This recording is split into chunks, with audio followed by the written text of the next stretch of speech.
34. Bon, nous tenons à remercier la présence de tout et chacun de nous à ce net moment. Et nous sommes là pour analyser le chapitre 11 de notre cours ici de dessin industriel à cette journée ici de jeudi 13 février 2025. Ici, nous allons piger beaucoup de notions et vous allez remarquer que nous sommes censés commencer par les notions introductives. Par rapport aux notions introductives, comme nous l'avions déjà parcouru hier, il serait mieux que nous puissions avancer le plus vite que possible afin de préparer l'arrivée de l'autre partie. Comment vous pouvez définir le mot perspective? La perspective peut se définir de plusieurs manières. Je ne sais pas si quelqu'un d'entre nous a une idée sur le mot perspective. Est-ce que parmi nous, il y a quelqu'un qui a une idée sur le mot perspective? Une perspective. Non, je sais pas. Oui. Monsieur Banzi, vous pouvez essayer. La perspective, c'est une représentation en trois dimensions. Une représentation en trois dimensions. Est-ce qu'il y a quelqu'un qui peut compléter? Oui, monsieur Fliquier. La perspective est une représentation d'une pièce ou d'un solide quelconque en trois dimensions. Merci beaucoup. Toutes ces réponses-là sont orientées vraiment vers une meilleure définition. La perspective, c'est l'aspect qui présente un corps vu de loin par un observateur. Ça, j'essaie d'accentuer. Je dis qu'une perspective, c'est un aspect qui présente un corps vu de loin par un observateur. Bien sûr, comme vous l'avez déjà dit, il va observer ce solide sous trois axes, trois dimensions. C'est pourquoi, avec le logiciel, vous comprendrez qu'on parle de three dimensions et de two dimensions. Donc, il y a la manière de voir un solide suivant des dimensions. Quand on voit le solide suivant des dimensions ou des axes, on dit que là, nous avons affaire à une vie. Mais les solides à l'entièreté se regardent suivant trois dimensions. Alors, j'aimerais accentuer ou marteler sur la position de l'observateur. La position de l'observateur, chers amis, ça change la forme et les dimensions de quoi du solide. Une fois l'observateur s'éloigne ou voit de loin, trop loin, les solides, vous allez remarquer que ces dimensions diminuent. Et à un moment donné, vous verrez que c'est normal. Une fois que vous prenez la photo d'une personne et que vous prenez cette position ici, vous allez trouver que la personne sera comme si elle est trop géante. Ouais. Donc, c'est ça l'essentiel de comprendre sur les mots ici, perspective. Alors, pourquoi faire la perspective? Pourquoi réaliser un corps en perspective? Oui. Moi, je pourrais dire que pour avoir une idée de quelque chose qu'on peut avoir, on représente d'abord. Merci beaucoup. Chers amis, la perspective a le rôle ou le but très capital, puisque ça permet de voir les détails de l'objet sans pour autant beaucoup perdre les détails. Vous voyez, à la toute première vue, vous voyez les détails de quoi? Les détails du solide que vous êtes en train de faire quoi? D'analyser. Voilà, ça, j'ai essayé de résumer d'une manière ou d'une autre en disant qu'il y a variation de quoi? De mesures. Et lorsqu'il y a variation de mesures, vous allez comprendre que ça va dépendre de notre type de perspective qui est utilisé. Cette variation-là nous permet de parler de ce qu'on appelle les coefficients ou les rapports de quoi? De réduction. Alors, il y a, à ce qui concerne les rapports de réduction, vous allez comprendre qu'un rapport, c'est au moins la fraction obtenue à partir de deux valeurs. Il y a la valeur qu'on appelle l'image, il y a une valeur qu'on appelle l'image. Supposons, nous avons un objet ici que nous voulons représenter sur quoi? Sur un écran. Nous voulons représenter sur quoi? Sur un écran quelque part ici. Lorsque nous représentons ces solides ici sur l'écran, nous allons remarquer que nous faisons ce qu'on appelle la projection. On va projeter ces points. On projette aussi cet autre point ici. Ouais, quelqu'un regarde. Ouais, nous allons projeter ça jusqu'à quelque part là-bas. Nous allons faire la même chose ici. Nous plaçons ce point à ce niveau. Projetons l'autre point ici. Voilà, nous allons placer ça quelque part là-bas. Nous faisons ceci. Vous allez trouver qu'il y a l'image. L'image de quoi? De ce solide que nous allons trouver quelque part. Si il y avait le point A, donc là il y aura le point A, B, et ainsi de suite. Alors, c'est rapport ici. Si prenons 2, là il y a B'. Les rapports de réduction ou les coefficients de réduction sera égal à quoi? À A, pour notre cas ici, A', B' divisé par AB. Pour les gens qui font l'électricité, vous comprendrez avec l'exemple de ce qu'on appelle les rendements. Même pour les gens qui font la mécanique, les rendements. Les rendements, c'est aussi un rapport entre ce qu'on a obtenu, soit si c'est dans une transmission par courrier courant, par empennage, vous allez trouver pour faire NB divisé par NA. C'est-à-dire c'est l'image, la mesure de l'image divisée par la mesure réelle de quoi? De l'élément. Voilà, cela est donné par au moins une formule qui est donnée ici en dessous, qui dépend maintenant de l'axe sur lequel on se focalise. Il y a 3 axes pour voir les solides.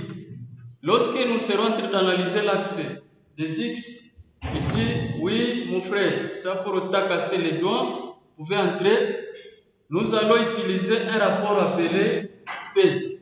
Sur l'axe des Y, le rapport à utiliser ou le coefficient de réduction, ça sera symbolisé par qui? Pour l'axe de Z, ça sera symbolisé par quoi? Par R. Voilà. Là, je pense que c'est trop clair. Nous pouvons maintenant commencer la classification de quoi? Des perspectives. On classifie les perspectives suivant au moins un critère très important qui est l'axe agentré, et plutôt la valeur de l'angle qui est agentré par notre système triangulaire obtenu. Alors, ici, vous allez comprendre qu'il y a ce qu'on appelle la perspective, la projection plutôt axonométrique oblique. Il y a aussi la projection, cette projection ici, à retenir qu'on l'appelle aussi la perspective cavalière.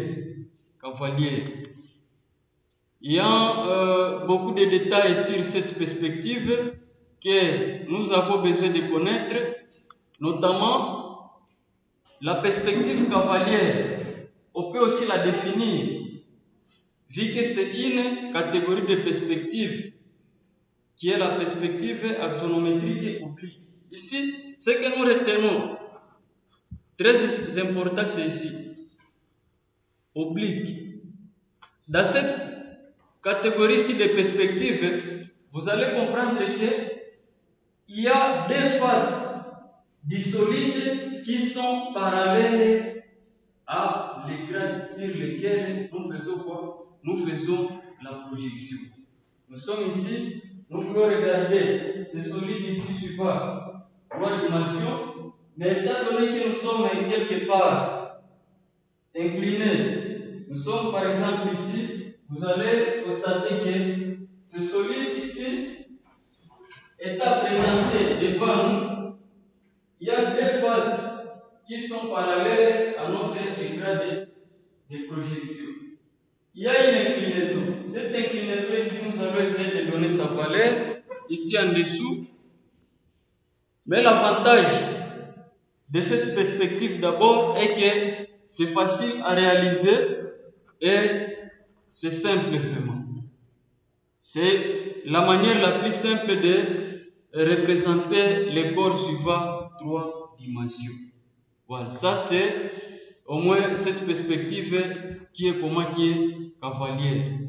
Alors, lorsque nous parlons de quoi? Du positionnement de cette perspective, il est essentiel de comprendre ce que j'avais déjà dit.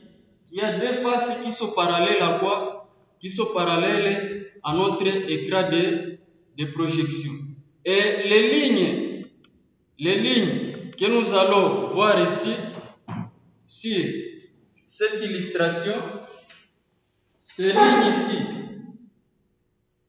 qu'on utilise pour tracer les côtés ou les segments qui sont obliques, on les appelle des fouillantes.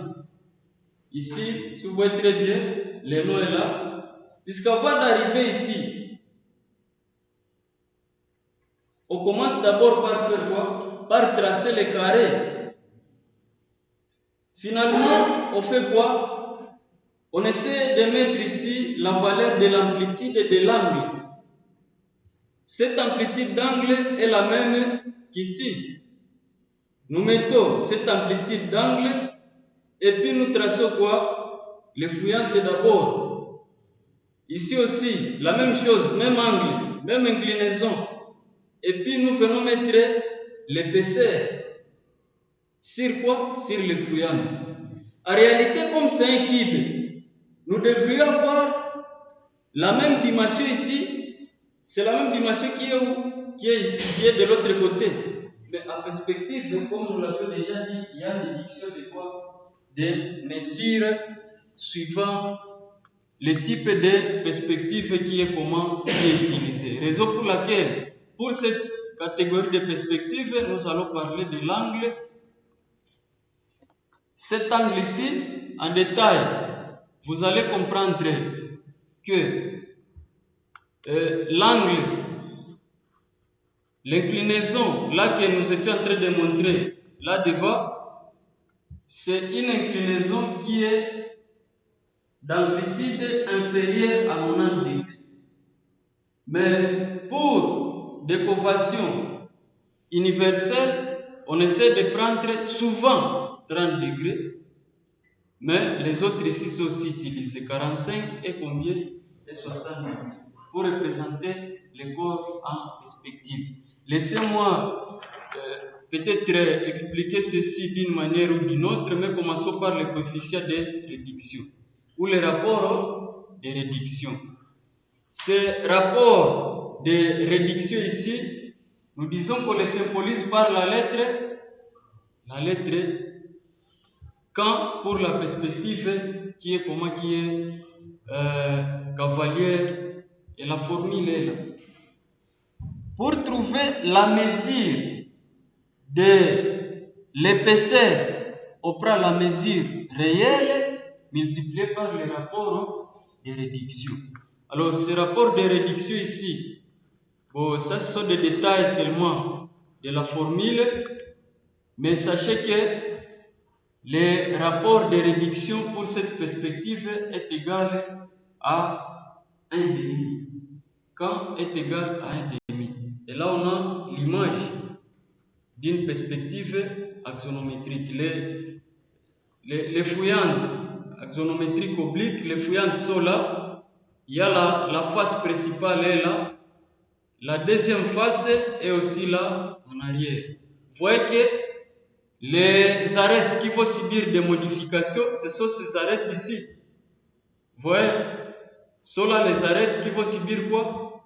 La modification. C'est-à-dire, quand nous allons tracer la mesure ici jusque-là, on va tenir compte du coefficient ici de réduction K.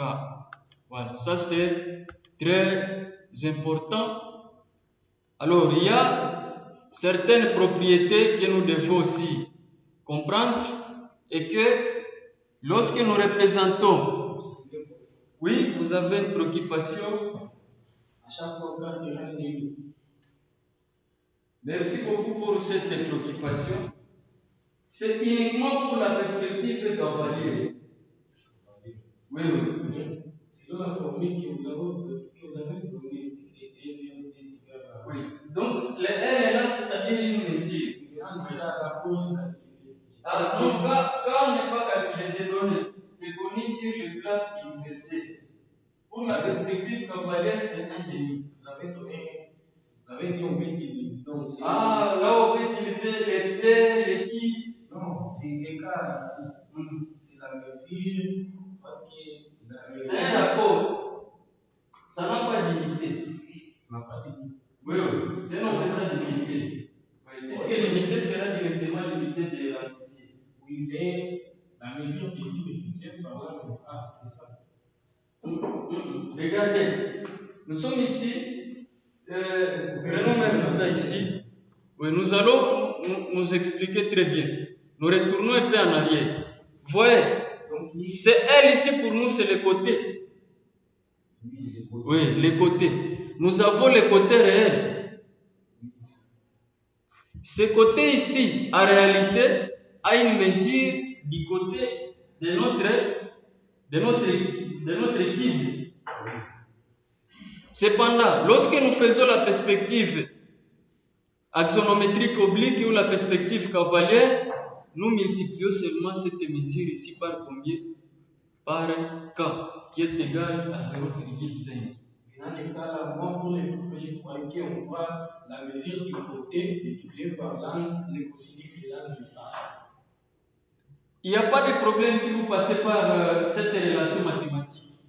Sauf que ici, c'est dans le sens des conventions qui sont universelles. Et ce cas-là, c'est 0,5 lorsqu'on prend un angle de combien? Un angle de 45 degrés. 45. Oui, lorsqu'on prend un angle de 45 degrés. Oui. C'est pourquoi vous pouvez passer même par cette formule mathématique et vous allez vous retrouver. Puisque ici, regardez, en passant par la formule mathématique, nous sommes ici, nous avons par exemple combien, est-ce qu'on peut analyser ça ensemble au tableau, préparé comme ça pour machine calculette.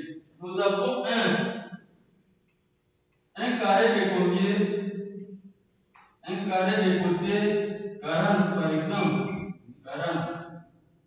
Nous sommes ici, c'est-à-dire que nous savons combien? Nous mettons encore ici 40. Mettons ici 40. Alors, en faisant ceci, nous allons nous retrouver devant quoi? Devant l'hypoténuse. Ça, c'est l'hypoténuse déjà. Puisque pour obtenir l'autre partie, nous allons faire ceci avec 45 degrés. Ça, c'est angle alpha est égal à combien? À 45 degrés. Alors, cette mesure, étant donné que c'est ça notre côté, notre bande, nous pouvons l'appeler par exemple, ou soit des côté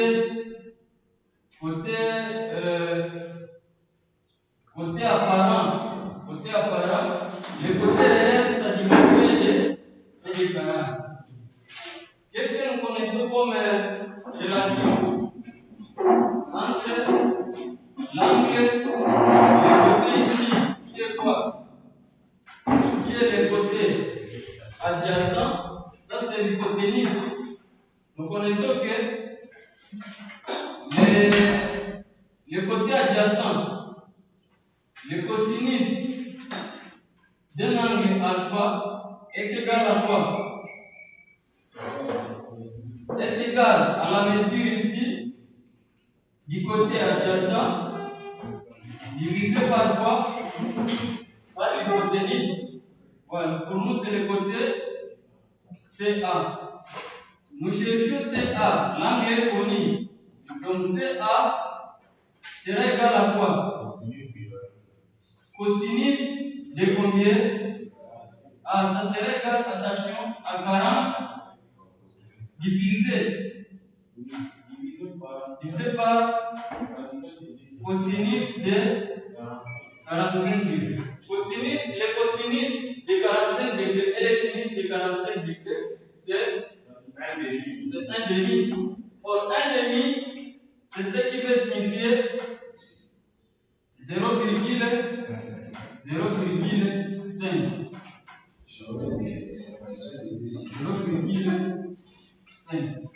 Raison pour laquelle ici, nous disons qu'on prend souvent 45 degrés lorsque on prend quand est égal à 0,5 lorsqu'il s'agit de 45, c'est radical de 10. Ah, radical radical de 2 sur 2. Voilà. Voilà. Alors, ce coefficient ici, vraiment K, est utilisé sur le plan universel de 0,2 lorsque l'angle est de combien? Est de 45 degrés. Voilà, ce qui est utilisé sur le plan universel. Et ici, il y a une réflexion vraiment qui est très essentielle. Parlons de propriétés et essayons de le voir. Nous allons montrer ici une expérience qui est réelle. Mais les propriétés, nous disons que toute figure qui est contenue dans les plats parallèles au plat de projection se projette à vraie mesure. Nous retournons à l'exemple ici de la chaise. Toutes les figures qui se trouvent dans les plats de projection de manière parallèle se projettent à vraie grandeur. Quels sont les éléments qui seront projetés à vraie grandeur de cette chaise ici? Il y a toutes les mesures qui se trouvent ici seront projetées, seront représentées sur notre écran à vraie grandeur. Même toutes les mesures qui sont ici en arrière seront aussi présentées en vraie grandeur, puisqu'elles se trouvent dans les plats parallèles à quoi? À notre écran de projection. Mais ce qu'il faut bouger, les mesures, ce n'est que les mesures qui sont ici. Ici et là. Ouais. Je pense, là, quelqu'un vient de regarder. On peut passer à l'autre propriété. Oui. Les éléments qui vont subir des modifications, les mesures. J'ai dit que c'est ces mesures ici. Ouais, toutes les mesures perpendiculaires, c'est ça la deuxième remarque d'ailleurs. Toutes les mesures perpendiculaires, vous voyez que cette ligne perpendiculaire à notre écran. Toutes ces mesures perpendiculaires, c'est-à-dire toutes les mesures qui sont inclinées, vont subir quoi? Vont subir la modification là des mesures par les coefficients de régression. Voilà. Là, c'est au moins très important. Alors, pour obtenir une meilleure représentation de notre solide, en utilisant la perspective qui est axonométrique, ça nous avons déjà dit qu'on multiplie par un coefficient K. Et l'angle, ici, c'est un angle de 45 degrés qui est souvent, je dis l'angle inférieur à 90 degrés qui est souvent utilisé. Alors, il y a l'observation que nous voulons effectuer. Nous sommes ici devant c'est solide. Quelqu'un regarde les solides. Oui. Lorsque nous sommes ici, vous voyez que nous voyons les mesures réelles. Mais lorsque vous êtes incliné là-bas, vous voyez que ça commence à changer de valeur. Oui. Je commence à bouger progressivement. Est-ce que vous remarquez, étant là-bas, et vous qui êtes là-bas, est-ce que c'est encore la même forme qui est ici, ou la même forme qui était ici que vous êtes en train de voir? Vous voyez que la figure qui était, par exemple, si c'était un rectangle, ça commence à devenir quoi? Ça commence à devenir un losange. Quelqu'un regarde, Oui. ce qui était un rectangle ou un carré va commencer à devenir quoi? Un losange. Ainsi de suite. Ainsi de suite. C'est pourquoi on dit que la perspective cavalière ou n'importe quelle perspective d'un carré ou d'un rectangle, ça nous donne quoi? Ça nous donne un losange. Et plutôt un parallélogramme. Voilà. Et là, nous avons au moins l'illustration que nous venons d'observer de manière physique. Alors, pour le cas de quoi de l'autre figure qui est ça, nous avons déjà donné. Ici, je vais modifier, c'est les cercles. Pour les cercles, je prends aussi un exemple qui est palpable. Vous voyez ici, nous avons un cylindre. Ici, j'aimerais que nous puissions réfléchir très bien, puisque c'est ici là où nous sommes limités. D'ailleurs, lorsque nous étions en train de vouloir tracer quoi, c'est solide. Je pense là tout le monde regarde très bien ce cylindre que je possède à main. Mais regardez, je commence à faire ça. Qu'est-ce que vous remarquez? Étant donné que j'avais ça comme ça, je commence à bouger, à incliner. Qu'est-ce que vous remarquez? Ça change la chose. Alors, attention, comprenez une chose ici très bien. Avec cette expérience ici qui est réelle, nous sommes là, nous avions un cercle. Le cercle, dès que nous commençons à bouger comme ça, le cylindre que nous avons en main, vous remarquez que ça commence à changer quoi? Le cercle commence à changer à ellipse. Cette ellipse ici, son traçage est obtenu même par des formules mathématiques. Les axes ne se retrouvent pas là où nous pensons que ça peut se retrouver.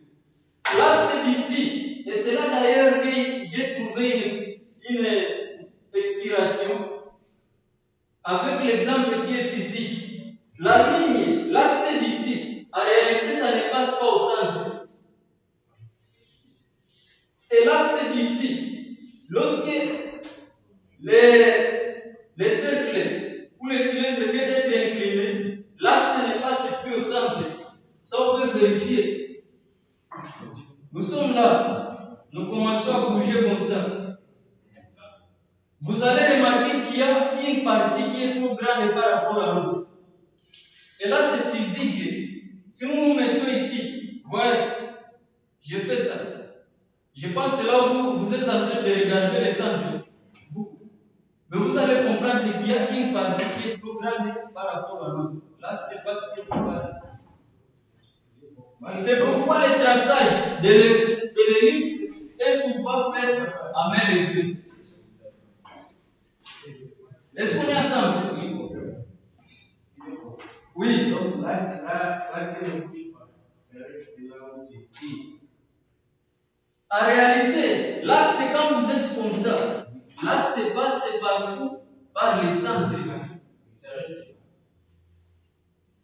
Peut-être ici, je vais m'expliquer en utilisant la clé et ces instruments ici.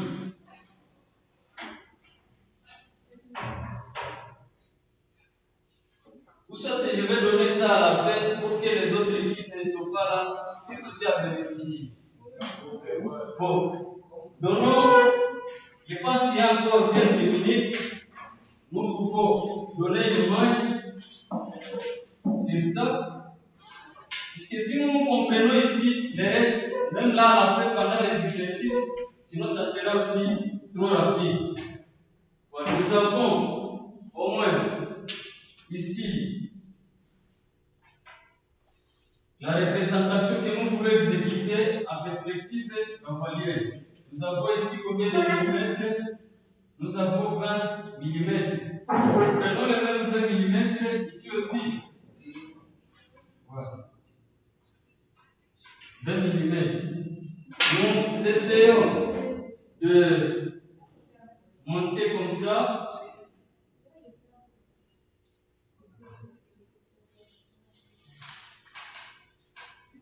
Voilà.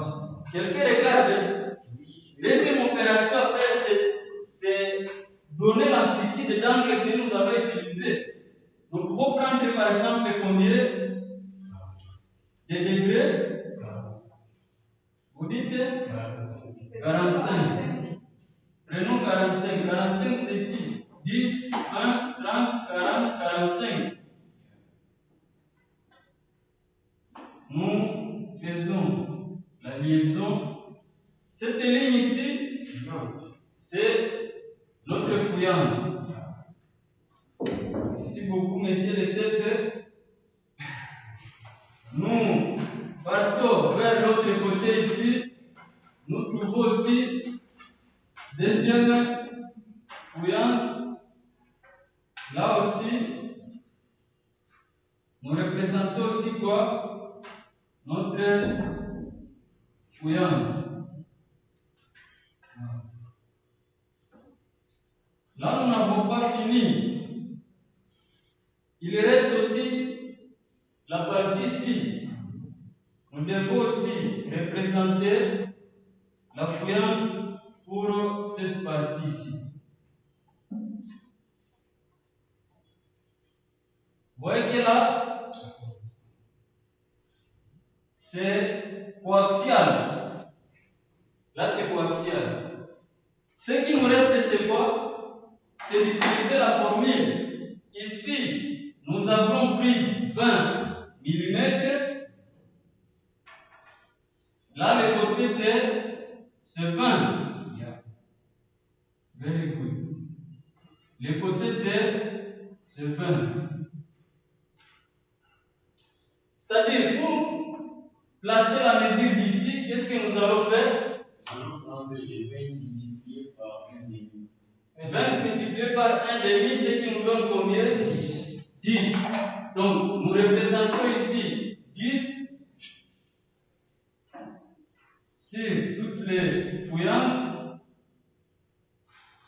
Qu'est-ce que vous remarquez? Au niveau d'ici, il y a 10. Et la ligne ici est exécutée à trait interrompu. Ici, nous plaçons aussi combien? 10. Là aussi, 10. Là aussi, nous mettons 10. Nous avançons, nous voyons que à ce niveau ici, nous allons faire le parallélisme très interrompu. Ici, ça sera quel type de trait? Très fort. Trait continu fort. Ici, au-dessus. Et ici, vers le côté droit. Les lignes ici, nous essayons de faire quoi? De les renforcer. De les renforcer. Là, nous renforçons ces lignes. Donc ici, nous venons de trouver la perspective d'un carré qui devient quoi? Un parallélogramme. tout le monde regarde d'abord. Alors, ce que nous faisons, c'est quoi? Il reste la profondeur ici. Nous évoluons, nous mettons encore ici combien? Donc ici, il y a 20, puisque c'est à la vraie grandeur. Ici, nous avons 10, 5, 10, 20. Voilà. Ça arrive au niveau de là quand même. Très essentiel. La partie ici est à très interrompue. Je pense que quelqu'un regarde jusqu'à ce niveau d'abord. Nous venons placer ici les cercles. Les cercles au niveau de la belle face. Ces cercles aura, c'est vrai, mesure. Bon, ça sera ici. Si nous prenons par exemple un cercle de combien? De rayon 5. Nous allons placer ça ici. Quelqu'un regarde. Nous plaçons ici les cercles. Ce cercle sera représenté au niveau de là, à l'échelle 1 sur 1, puisque ça aura la vraie mesure que c'est ce cercle. Mais ça sera tracé pour exécuter à trait continu fin. Qu'est-ce que nous faisons maintenant? Nous cherchons aussi les milieux vers cet autre côté. Les milieux. Nous essayons de les chercher ici aussi. Nous allons trouver que c'est là. Et normalement, la distance est ici. Ça sera la distance ici. C'est ça la distance qui doit nécessairement être là. Je pense que là, c'est vérifié. Tout le monde vient de regarder. Cette mesure, c'est la même mesure qui doit être là. Et là, nous allons exécuter quoi? Nous allons exécuter la même représentation. Ça, nous allons tracer comme ça.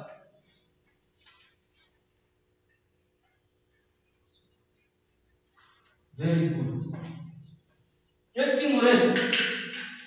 C'est de montrer qu'il y a la profondeur.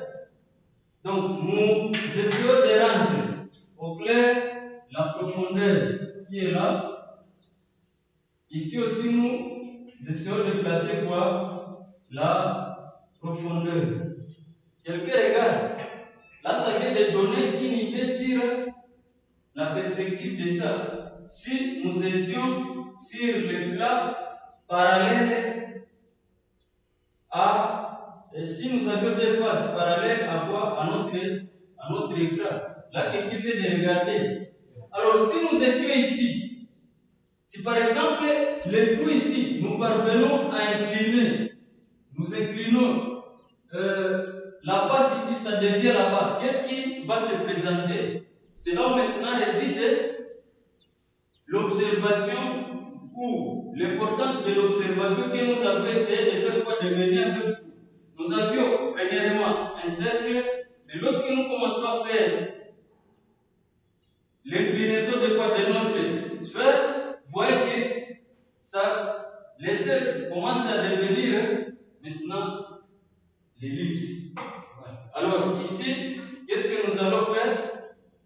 Nous pouvons même représenter ça sur même travail pour gagner du temps, si vous le permettez. Ou si nous pouvons changer. Travail sur la même figure. Tout ça ici, je ne sais pas si ça sera trop rapidement. Nous pouvons faire ça.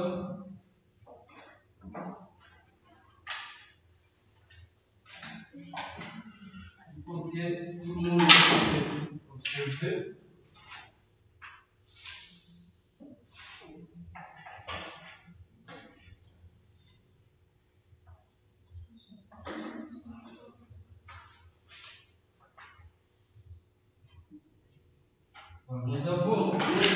45 degrés.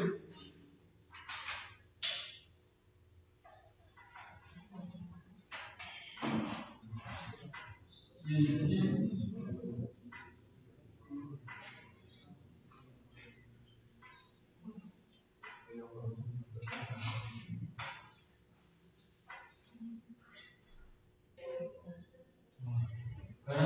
degrés.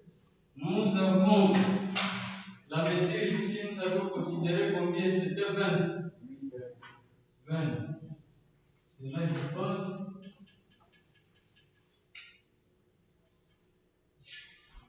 Donc, nous essayons de placer le 45 degrés ici. Pas si on ne va pas se tromper. Parce que nous pouvons faire la réalité. On peut d'abord ici une droite qui va nous servir.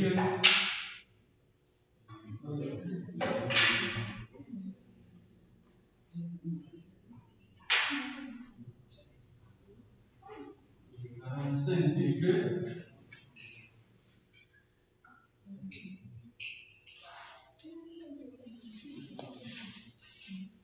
Alors, au niveau d'ici, nous traçons combien? 10. 10. Ici aussi, nous traçons combien? 10. Voilà. Vous voyez très bien, nous allons tracer ça comme ça. Lorsque nous allons incliner l'équipe, vous allez remarquer que nous n'aurons plus quoi? Nous n'aurons plus les 5 degrés, ça va devenir une sphère. Et en observant cela, vous allez remarquer qu'ici, il y a premièrement quoi? Une moitié. Là aussi, il y a quoi? Il y a une autre moitié, quelque part ici. Là, nous avons 5. Là aussi, nous avons combien? 5. Nous descendons comme ça.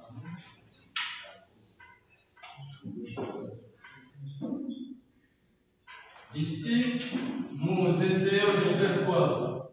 De monter. Voilà. Alors, ce qui nous reste, c'est quoi? C'est de trouver au moins l'idée sur là que va passer quoi? Va passer notre contour de quoi? De l'ellipse. Alors, ici, comme je l'ai très bien souligné, vous avez remarqué qu'il y a une partie qui est trop grande par rapport à l'autre. Et c'est ce qui laisse à ce que l'on ne parvient pas à représenter souvent l'ellipse, on ne puisse pas tracer l'ellipse à l'aide des instruments de mesure. On le fait souvent avec les clés. Mais ne vous inquiétez pas, à la fin, je vais essayer de donner au moins une idée sur la méthode qui peut vous aider à tracer ça à l'aide des instruments de mesure. Soit que je vais donner ça à ma secteur, il n'y a pas de souci. Voilà. Nous arrivons là. Nous allons connecter. Donc, chaque point ici qui quitte la vraie figure ici, c'est-à-dire la dimension réelle, va donner naissance aux 2 lignes qui vont se diriger vers le centre. Donc, il y aura une ligne qui va se diriger vers ici, une ligne qui va se diriger vers ici, comme ça, et une autre ligne va se diriger vers l'autre bas ici. Il y a l'autre sommet ou les sommets opposés, c'est ça. Ça va aussi donner naissance à une ligne qui se dirige ici et une ligne qui se dirige vers l'autre côté ici. Quelqu'un regarde. Vous voyez qu'il y a une partie qui est supérieure à l'autre, comme nous étions en train de le montrer ici, physiquement. Il y a une partie qui est supérieure à l'autre. Et c'est à cause de ça que la plupart des représentations de notre ellipse s'exécutent à main levée. Puisque le centre que nous venons d'obtenir, c'est ça. L'autre centre, c'est ça. Quelqu'un regarde. Donc, état ici, pour trouver ce centre ici, si nous voulons représenter l'ellipse à deux dimensions sur la face ici, qu'est-ce que nous allons faire? Analysons ça ensemble. Ici à côté, avant même de tracer ça sur le plan incliné, puisque ça peut risquer de nous créer des difficultés. On peut représenter ça ici, tout le monde va regarder. Voilà. Nous faisons ça. Nous traçons l'ellipse d'abord dans ce carré ici. Nous aurons quoi? Nous aurons la verticale. Nous allons mesurer ici combien? 20. Comme toujours ce que nous sommes en train d'utiliser. Nous avons 20. Nous avons de l'autre côté ici aussi combien? 20. Nous avons 10 qui marquent les centres. Nous avons ici aussi 10 qui marquent les centres. Nous évoluons comme ça pour obtenir quoi? Pour obtenir les carrés maintenant.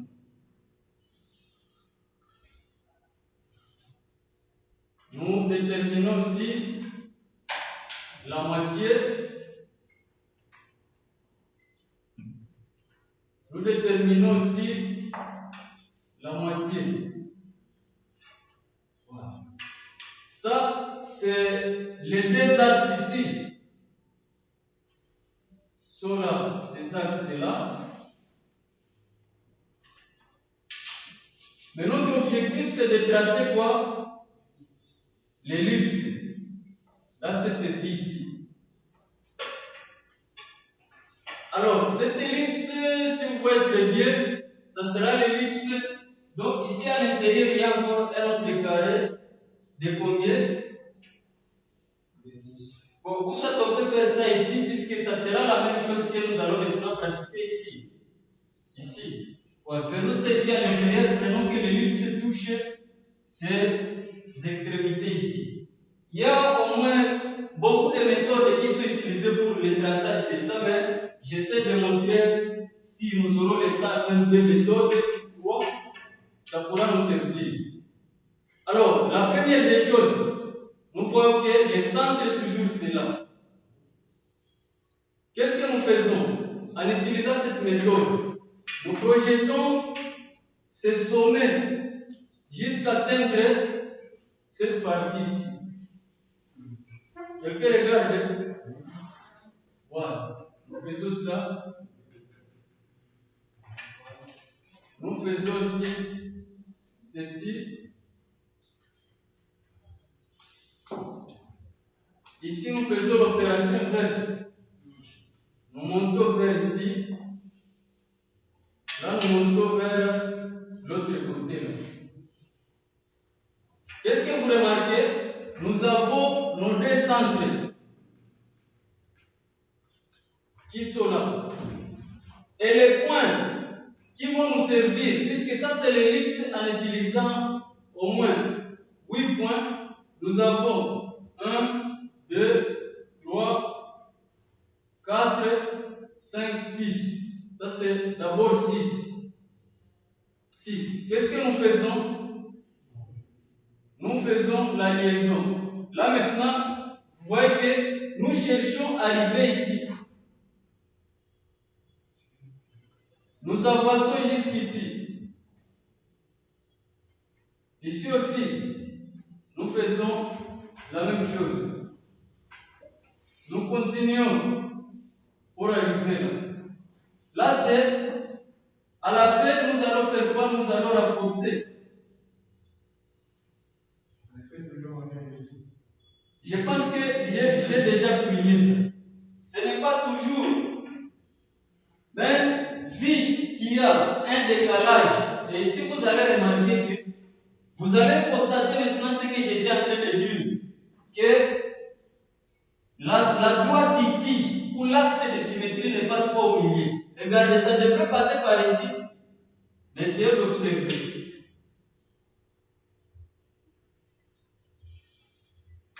Qu'est-ce que vous constatez? Ça ne touche pas la partie ici où ça devrait passer et ça ne touche pas aussi les sommets. Et normalement, la distance ici est la même que celle qui va rester ici. Essayez de pratiquer ça comme ça. C'est ce que nous venons de trouver ici. Attention, ça ne va pas passer. Ça ne va pas passer. Je donne l'autre méthode. Ça, c'est la méthode que nous devons utiliser ici. Essayons de faire la même chose ici. Qu'est-ce que vous remarquez? Est-ce que ça passe vraiment au milieu? Ah. Il y a un décalage. C'est compréhensible, vous avez déjà vu. Et pour un carré, ça doit passer par le temps. Là, ça ne va pas passer parce que. Mais ça, c'est explicable. Il y a pour axe, il y a pour point, il y a cercle là.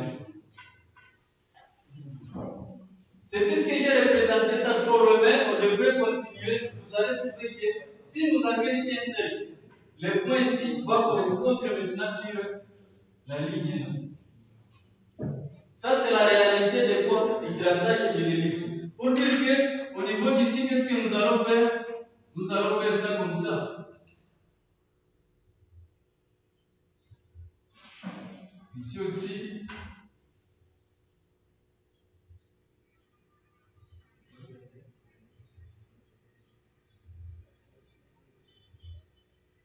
Vous voyez une image au moins, même si c'est à main levée.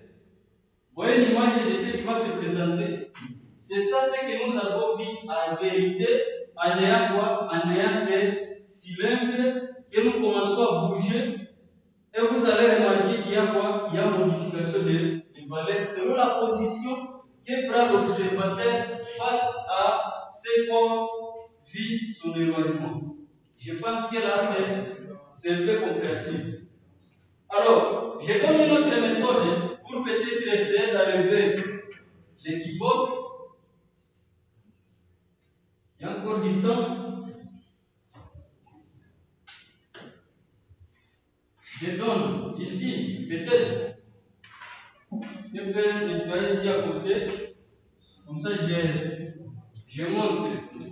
C'est moi passé. D'abord, montrer ça. D'abord, la forme de ce que nous étions en train de représenter. C'est un peu ça, l'allure normale. Pour la sphère, nous allons trouver le résultat pareil, puisque ça sera comme si nous sommes en train de travailler toujours avec quoi? Avec le ciel. Laissez-moi donner une autre méthode pour réaliser cette même chose, mais en passant par une autre méthode.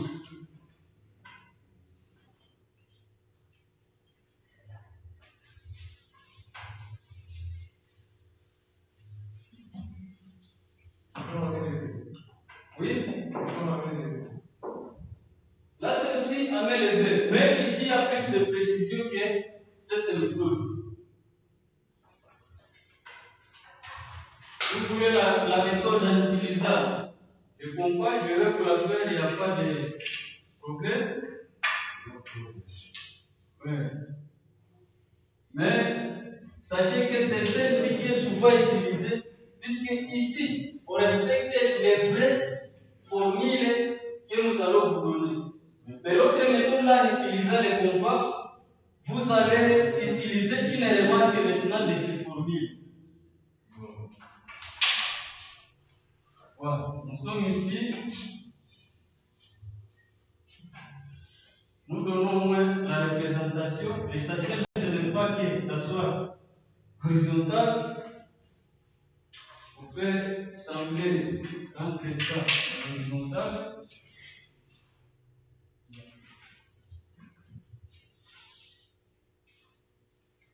nous avons un carré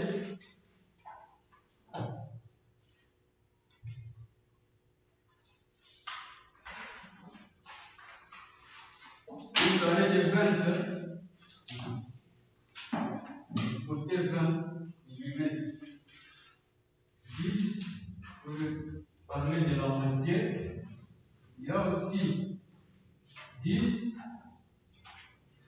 pour indiquer la moitié. Et là, nous essayons de monter pour former les deux fois notre carré.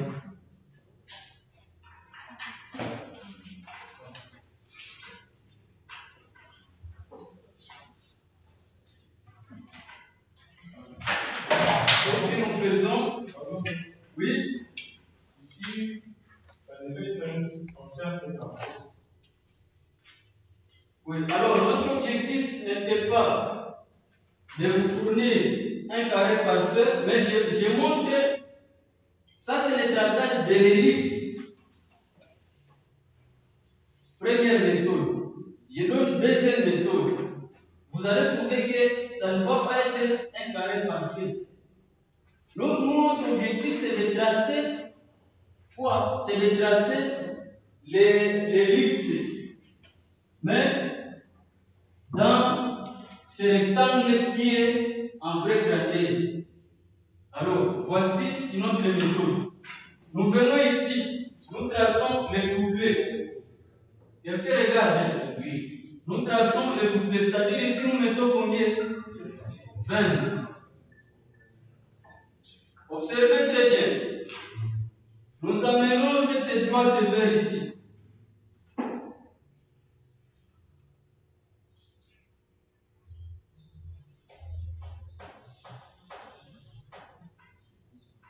Quelqu'un regarde. En arrivant là, qu'est-ce que nous faisons? Nous continuons comme ça. Est-ce que je fais toujours utiliser cette méthode ici? Laissez-moi essayer de faire ça. Nous avons ici l'axe. Nous avons ici un carré. Je vais maintenant vous donner la mesure ici jusque là et la mesure ici jusque là. Pour cette ellipse, qu'est-ce que nous faisons? Nous traçons aussi cet axe qui est horizontal. Regardez, qu'est-ce que nous avons ici? Nous avons quoi ici? Ici. Qu'est-ce que nous avons? Ça, c'est un carré, mon frère. Mais quelqu'un regarde, je laisse utiliser d'abord cette méthode. Je vous donne celle-ci. Nous faisons la même chose que nous venons de faire ici, là-bas aussi. Puisqu'ici, il y a une diagonale.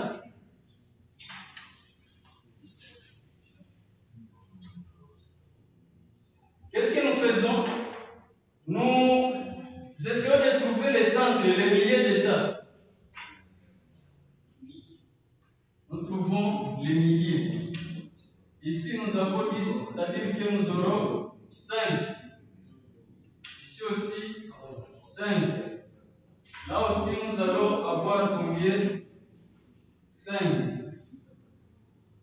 Là aussi, 5. Nous montons.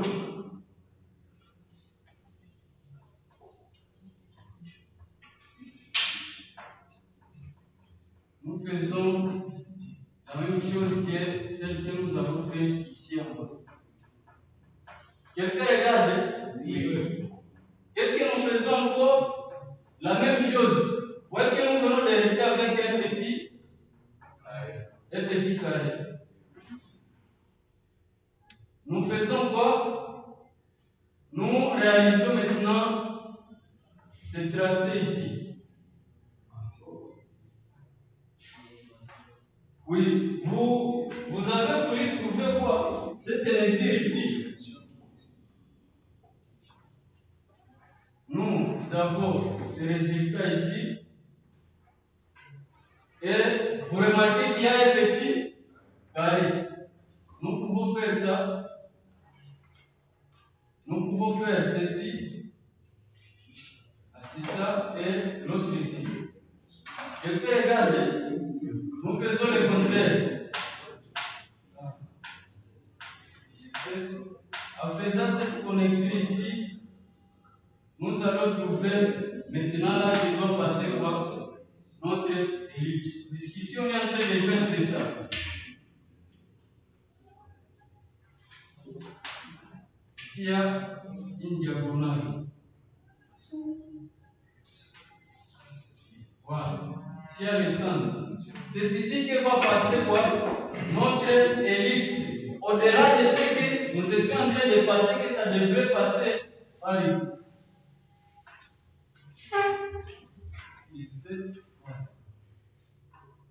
Et là, nous aurons déjà cette mesure, nous pouvons l'amener ici.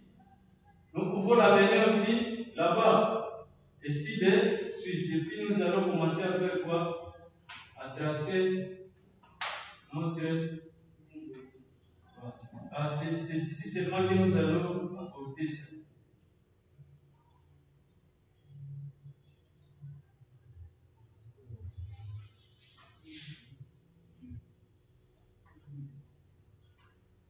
Voyez là où ça passe. Messieurs, est-ce que vous voyez maintenant ce qu'on est en train de représenter? Nous venons de trouver ce point ici.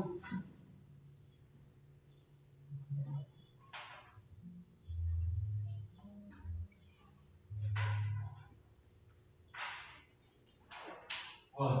Nous venons de tracer au moins notre ellipse. Cette fois-ci, les deux parties sont égaux. Vous dites que les deux parties sont égales. C'est apprécié. C'est apprécié.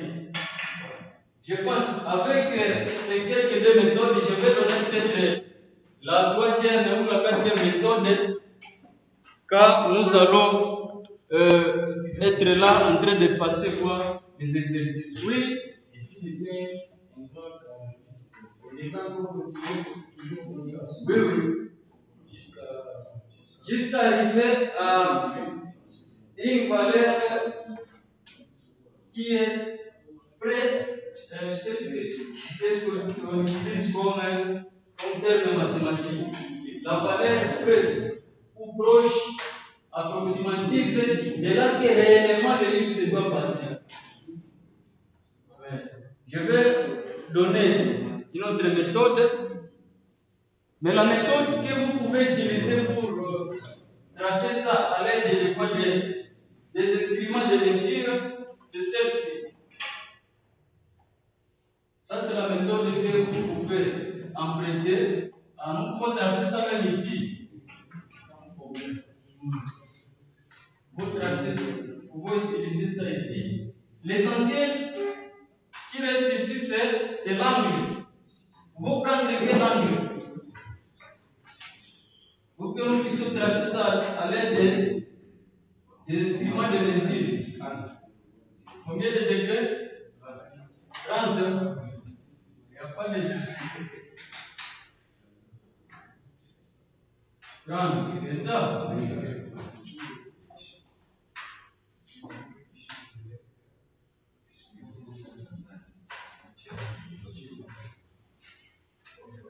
Voilà. Je prends l'instrument de mesure. Ici, nous pouvons tracer ça à l'aide de nos instruments de mesure. Mais nous avons utilisé toujours le même processus ici. Qu'est-ce que nous faisons? Nous prenons cette mesure. Nous faisons ça. Quelqu'un regarde? Oui. Nous prenons ici, nous faisons ça.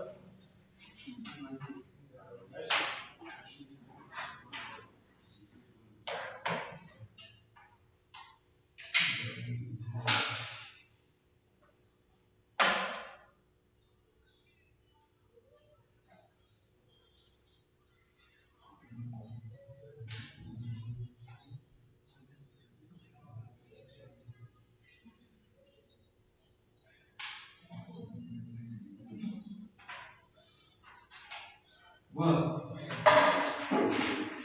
Nous cherchons quoi? Les milliers, comme toujours nous l'avons fait là-bas. Les milliers, c'est 10. Ici aussi, nous aurons 10. Là, nous aurons 10. Ça, c'est les milliers. Et puis, vous allez remarquer que la formule que nous avons utilisée est plutôt le processus que nous avons utilisé. C'est un bon processus. Voilà. À Kita ici, qu'est-ce que nous avons dit? Nous allons nous diriger vers les milliers. C'est ce que nous avons fait là-bas. C'est ce que nous avons fait là-bas. Nous quittons ici pour les milliers. Quittons ici pour les milliers. Nous quittons là aussi pour les milliers. Je fais regarder.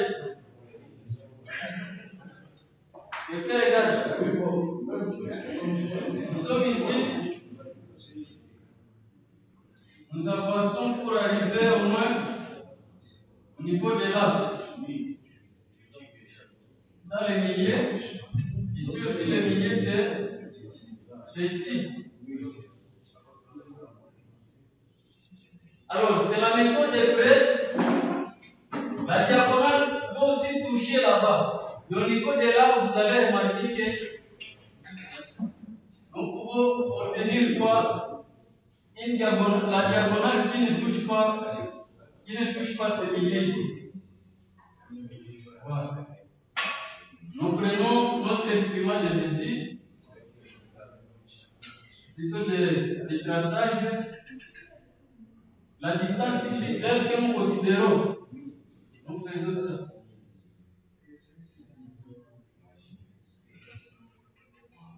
C'est ça.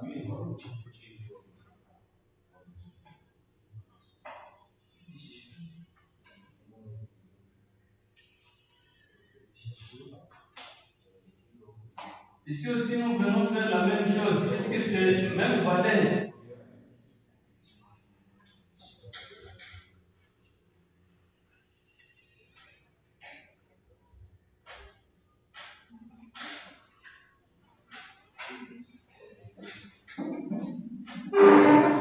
Venons ici. Nous faisons l'opération inverse.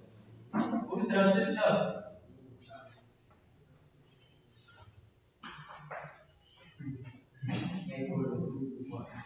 Ici aussi, nous faisons ça. Voilà. Oui. Là, la diagonale, cette fois-ci, ça touche. Ça c'est plus joli. Parce qu'ici, vous avez dit que ça ne peut pas passer ici. Ça ne peut pas passer ici. Mais là, ça vient de passer. Et c'est pourquoi je vous ai dit, lorsque vous trouverez les biens dans la vie réelle, quand vous partez acheter, vous quittez avant que. Ah, l'ami est encore là. Dans la vie réelle, mon frère, quand vous partez acheter un bien, comprenez qu'il y a beaucoup de solutions. Il y a beaucoup de gens qui ont déjà travaillé sur ce que vous voulez acheter. Je me souviens, aujourd'hui, je suis allé acheter cet élément ici, puisque je suis en train de planifier un futur là qui va dépendre de ça. Je suis allé acheter aussi ceci. Mais j'arrive sur le terrain, je raconte la même chose. Mais vous remarquez qu'il y a beaucoup de qualités. C'est la même chose que ce qui est là-bas. Vous allez trouver sur le marché du travail plusieurs solutions. Alors c'est à vous de faire quoi? D'emprunter la solution qui ne va pas vous coûter trop cher. Oui, c'est une radio. Voilà. Il y a des formations que je suis en train de compter, organiser, alors j'aurai besoin toujours de ça. Oui. C'est pourquoi je vous dis que ce n'est pas tout comme méthode. Il y a encore des autres méthodes que moi j'ai déjà compris qui nous font arriver toujours au même résultat, mais en passant par plusieurs fois. Oui. Là, le ministère n'a pas changé. C'est là où je vous ai dit que je vous donne la méthode et puis dans les remarques, nous allons retrouver ça. Pour ne pas dire que vous n'avez pas donné la méthode pour tracer ça à l'aide des combats. J'ai voulu d'abord donner ça et puis dans les remarques, nous allons essayer de parler sur ça. Voilà. Oui, c'est pas la dernière, mon frère. Oui. Alpha égale à 45 degrés, K égale à 0,5. Oui. Donc, vous allez me donner une formule et puis vous démontrer afin de trouver K égale à 0,5. K égale à 0,5. Et avec alpha égale à 45 degrés, donc vous démontrez une formule, vous démontrez à la fin, vous trouvez 0,5. Ok, ça sera une préoccupation que nous allons traiter même après. Mais vu que nous sommes en train de tenir compte du temps pour essayer de clôturer au cours de cette semaine, nous allons y réfléchir. Oui, nous allons y réfléchir pour voir comment vous donner des réponses. Mais s'il y a des démonstrations pour les coefficients que nous allons utiliser, oui, peut-être que ça pourra pour vous donner une image. Oui, mon frère. Donc, par exemple, vous nous donnez des vies et vous nous demandez de dessiner La perspective cavalière. mais quand vous allez vous préciser L'angle. oui, soit je peux Je peux ou ne pas préciser l'angle. Si je ne précise pas, j'ai bien souligné que nous prenons l'angle inférieur à mon angle aigu. Il y a des angles que vous avez. Oui, j'ai dit que parmi ces angles inférieurs à 30 degrés, ceux qui sont normalisés, il y a 30, il y a 45 et il y a 60. Ce sont là les angles qui sont souvent utilisés puisque c'est normalisé. Entre les trois, ce qui est plus utilisé, c'est l'angle de 30 degrés. Oui. Bon, c'est une expérience. Si vous trouvez une autre idée, vous pouvez nous faire participer. Ce n'est pas une guerre, vraiment, c'est la science. Voilà. Je pense que nous pouvons évoluer. Voilà. Oui. Qui? Une question sur la recherche. Oui. Mais est-ce que c'est vrai que ce n'était pas là hier? Je pense que vous pouvez poser la question même après. Comme ça, vu que c'est sur la recherche de vie, vous écrivez ça quelque part pour ne pas l'oublier. Nous allons y revenir. Alors, nous pouvons évoluer et présenter un travail sur lequel nous pouvons faire quoi? Nous pouvons au moins nous exercer. Il y a un travail ici, regardez. Le travail est devant nous pour essayer de nous exercer. Ça, c'est une représentation à 3 dimensions qui n'est pas donnée en perspective cavalière.